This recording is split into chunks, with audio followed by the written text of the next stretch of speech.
सभी को राम राम, सभी को राधे राधे। आज हम बात करेंगे कि हर व्यक्ति का एक ही सवाल होता है कि मेरे अच्छे दिन आ जाएं, मुझे बिना कुछ किए धन की प्राप्ति हो जाए, मैं मेहनत ना करूं, अपना कर्म ना करूं और मुझे अपने धन की प्राप्ति हो जाए, अचानक कहीं से बहुत सारा धन मिल जाए। परंतु ऐसा संभव नहीं है। जितना व्यक्ति कर्म करता है उसके अनुसार ही व्यक्ति को धन की प्राप्ति होती है। आज के समय में हर व्यक्ति दुखी है, धन को लेकर, परिवार को लेकर, देह को लेकर कोई ना कोई उसे दुख लगा है। हर व्यक्ति अपने दुख से परेशान है। कोई पड़ोसी को लेकर दुखी है, कोई अपने आप को लेकर दुखी है, परंतु दुख सबको है। उस दुख को दूर करने के लिए एक व्यक्ति को मिला हुआ व्यक्ति उसे नदी से लेकर अपने घर आया, उसका पालन पोषण किया। वह बालक थोड़ा हुआ, बहुत सुंदर था, बहुत सुशील था, गुणवान था, विद्या को प्राप्त करने वाला था, सद्गुण था।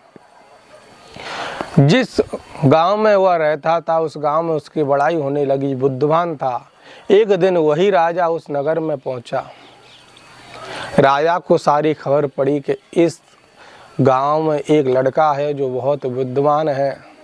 ऐसे ऐसे वो नदी से उन लोगों को मिला था। राजा ने बड़ा अचंभा किया।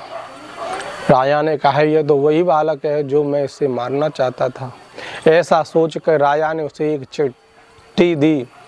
चिट्ठी दी और उसे राज दरबार में भेजने के लिए कहा। जब वह लड़का उस चिट्ठी को लेकर राज दरबार में गया तो रात्रि में समय बिताने के लिए एक जंगल में एक बुढ़िया के झोंपड़ी में रुका। उस झोंपड़ी में उस नगर के जो चोर थे वह रात्रि में आते थे, वहीं रुकते थे। तब बुढ़िया ने देखा कितना सुंदर बालक यहाँ रुक रहा है तो उससे चोर पकड़ लेंगे। ऐसा सोचकर उसने उस बालक से कहा कि आप कुछ मत कहना, वो चुपचाप रहना। बुढ़िया की बात मानकर वह बालक वहीं चुपचाप सो गया। तब चोरों ने आकर उस बुढ़िया के पास उस बालक को देखा तो उस सुंदर बालक को देखकर चोर मोहित हो गए।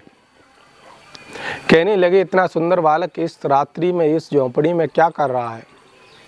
तब बुढ़िया ने उन सब को खबर दी कि यह राजा की एक चिट्ठी को लेकर राज दरबार में जा रहा है। चोरों को उस बालक पर दया आ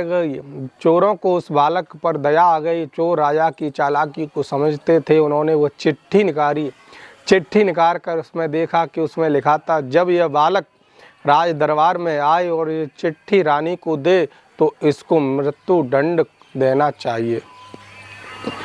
चोरों ने उसकी चिट्ठी बंद दी, उसमें लिख दिया जब यह बालक राज दरबार में आए तो अपनी पुत्री का विवाह इसके साथ कर देना चाहिए, मुझे आने में देरी होगी। ऐसे लिख के वह चिट्ठी उस बालक को दे दी और सुबह वह राज दरबार में पहुंचा। जब रानी ने वह चिट्ठी देखी तो वह अपनी पुत्री का विवाह उस बच्चे के साथ कर दिया। तब राजा ने उस बालक को आकर देखा कि बालक उस राज का राजकुमार बन गया। तब तो उसे बहुत दुख हुआ और वह महात्मा के पास पहुंचा और कहने लगा मैंने आपकी भविष्यवाणी को गलत ठहराने की बहुत कोशिश की परंतु वह गलत नहीं हुई। जो भाग्य में था उसे मिल गया। इसलिए कहते हैं जो भाग्य में होगा वो भाग कर आएगा, जो भाग्य में नहीं होगा वो भाग कर आकर चला जाएगा। जो भाग्य में होगा वो भाग कर आएगा, जो भाग्य में नहीं होगा वो आकर भाग जाएगा। इसलिए अपने भाग्य को ध्यान में धरकर अपने कर्मों को करते रहिए।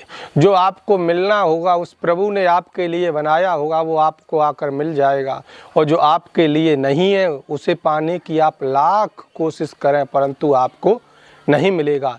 इस बात को ध्यान में धरकर अपने कर्म को प्रधान बनाकर संसार में जो कर्म आपके लिए बनाए उस कर्म को करो।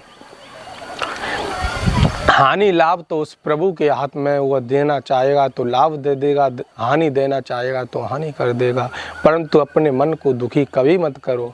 इसलिए अपने कर्म पर ध्यान दो और अपने भाग्य को उस प्रभु के हाथ में छोड़ दो। अगर आपको हमारी वीडियो अच्छी लगी हो तो इस वीडियो को लाइक करें, कमेंट में अपनी राय दें और चैनल को सब्सक्राइब करें। राधे राधे, नमस्कार।